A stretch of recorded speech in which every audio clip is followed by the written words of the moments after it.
Coronavirus prerequisites for lifting lockdown in the UK.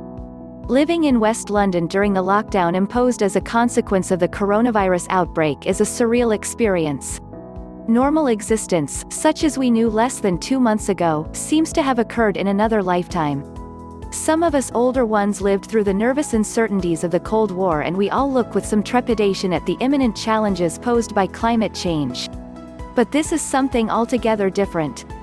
Before we continue, please click the subscribe button and hit the notification bell. As a 58-year-old diabetic male, my vulnerability in the face of this virus is heightened, as is that of my son, who is asthmatic. Neither of us is listed among the 1.5 million most vulnerable as identified by the UK government, but we are open enough to complications for us to have gone voluntarily into more or less full isolation, along with the remainder of the household who are supporting us. Various in-laws and outlaws seem to be trying their level best to tempt us out into the perilous yonder, but thus far we are holding firm. Readily available data. I am neither a virologist nor an epidemiologist. I am not even a statistician. But I have an O level in mathematics. And modest though this achievement may be in the wider scheme of academia, it is sufficient to enable me to identify trends and to draw conclusions from data that is readily available to anybody with a connection to the internet and a working knowledge of Google. Which is why I shudder at the evident bemusement of many of those commentators who pass for experts. Throughout its handling of the crisis, my government has been keen to stress that it is following the science. Political spokespersons are invariably accompanied during briefings by medical advisors and scientists aplenty of order and esteem. And yet what passes as the best of scientific advice one day seems so often to fall by the wayside the next.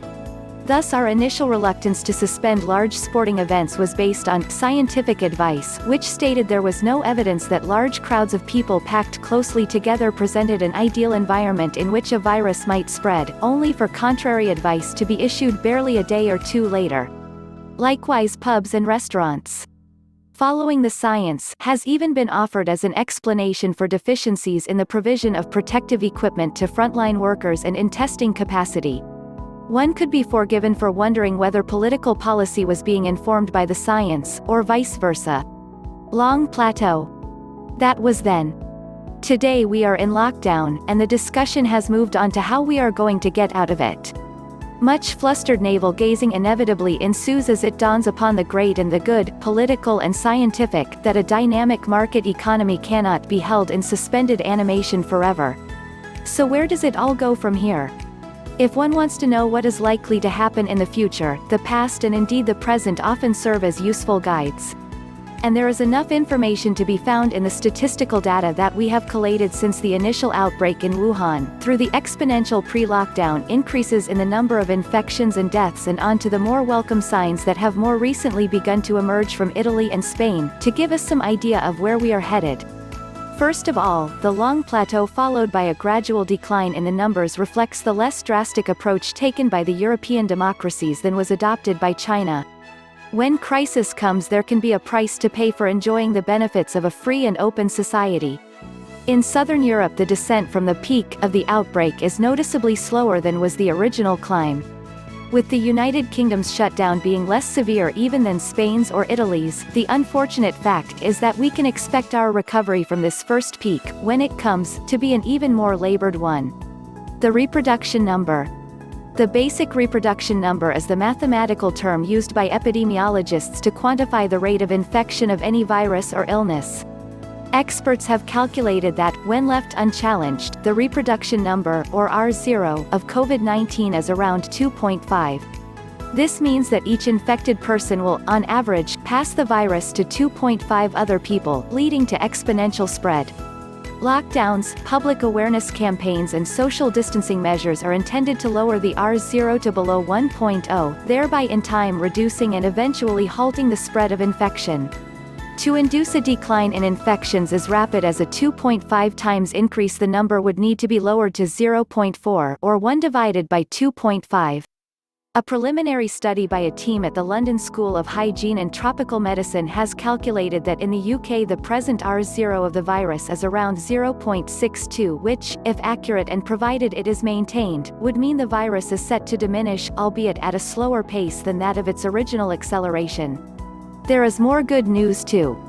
The British-American-Israeli Nobel laureate biophysicist Michael Levitt, who runs a laboratory at Stanford University in California, points out that the R0 of a virus naturally reduces over time due to the tendency of people to move within finite social circles, thereby increasingly restricting the number of new contacts that it will encounter.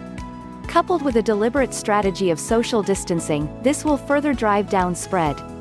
Lifting restrictions. So far so good, if indeed anything can be said to be good about a global pandemic which at the time of writing has already claimed the lives of over 100,000 people. But the challenge now is how to lift restrictions and to begin to resume something even approaching normality without the rate of infections once again increasing rapidly. Neither the needs of the economy nor human nature will allow life to be placed on hold indefinitely. One imagines, or at least hopes, that any significant relaxation of the restrictions will inevitably follow a reduction in new infections to a far more manageable number than is the case at present.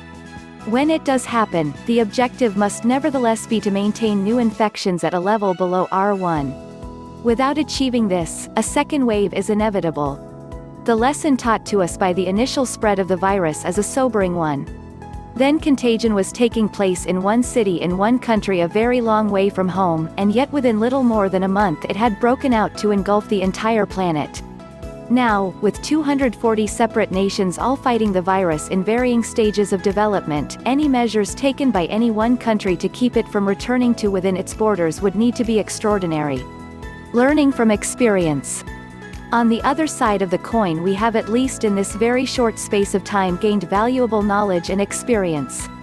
Where Western countries, with the partial exception of Germany, failed to test, trace and track down the pathogen with sufficient rigor when it first descended upon us, we will hopefully be better equipped to do so the second time around.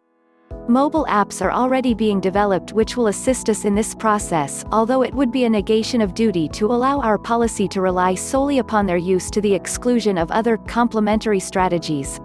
One imagines that what limited travel is permitted to resume between nations will, for the time being at least, be subject either to testing passengers, including returning British nationals, for the virus at the point of departure or of entry, or else to implementing an obligatory period of quarantine for all travelers. Without such drastic action it is difficult to see how a program of tracking and contact tracing can possibly hope to succeed. More than anything else there will need to be global cooperation, and coordination, at every level. A global pandemic can only effectively be tackled through joined-up, global strategic action.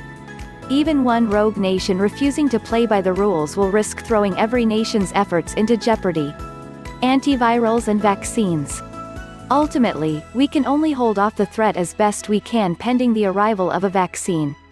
Before this happens though it well may be that antiviral drugs, whether new or repurposed, will change the game by allowing the illness arising from infection to be treated before it becomes serious or even fatal. Removing the grim unpredictability of coronavirus will allow the world the luxury of enjoying something like a normal existence without too much fear. Lifting lockdown needs to be regarded as the first stage of the endgame, not as an ill-planned panic measure driven by the needs of the economy. Handled correctly, it offers a second chance to rectify the errors which allowed the virus to break out in the first place. To be caught napping the first time around was clumsy, to do so again would be absolutely unforgivable. Phil Andrews is a freelance English-language content writer specializing in articles, web content and blogging. He is the author of The Best Year of Our Lives, a historical fiction novel set in 1976 about a group of young people growing up in a restless West London suburb beside the River Tame. Thanks for watching.